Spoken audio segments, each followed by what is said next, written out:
when tithes are loathsome. I keep saying on this forum and other forums that tithing is an Old Testament practice meant for the Jews in the Old Testament. Now, the New Testament spirit of giving is willful, cheerful, generous giving. I, however, do not think that God is angry with tithers necessarily. I guess he wonders why they insist on putting old wine in new wineskins. Let me highlight here that the fundamental question in our relationship with the Lord, whether it's worship, it's giving, it's praying, whatever we do, is essentially in the motivation of our actions rather than the actions themselves.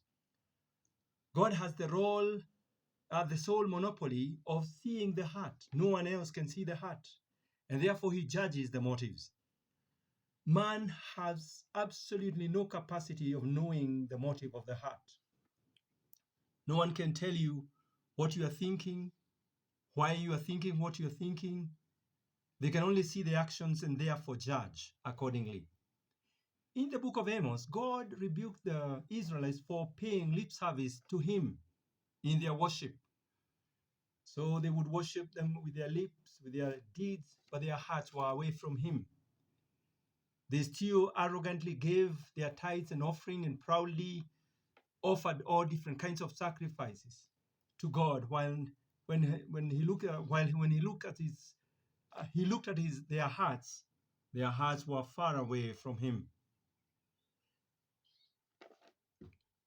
This is what he says: go to Bethel and sin, go to Gilgal and sin yet more. Bring your sacrifices every morning, your tithes every 3 years. Burn leavened bread as a thank offering and brag about your free will offerings. Boast about them, you Israelites.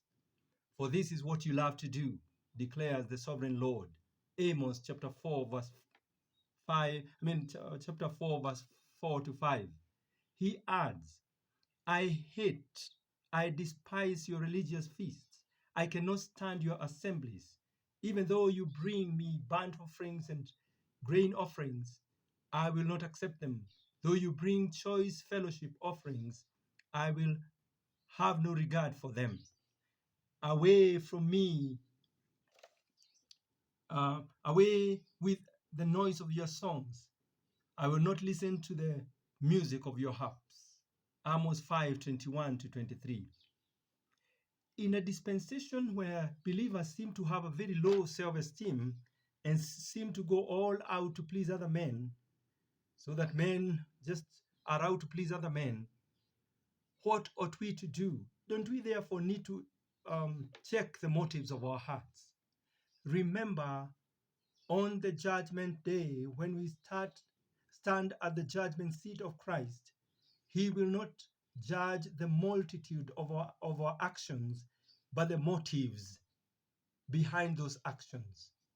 And therefore, we need to be careful why we do what we do, because it's the why that the Lord will judge, not the what that we do for him. Lest he will say, away from me, you workers of iniquity, in that we said things just to please men and not God. And therefore, let's judge the motives and the motivation of our actions, not necessarily go into actions, because sometimes we seem to be human doings, not human beings. We want to do things, yet the Lord is more interested with the motive, not the action. Therefore, the Lord bless us as we go out our businesses today. Amen.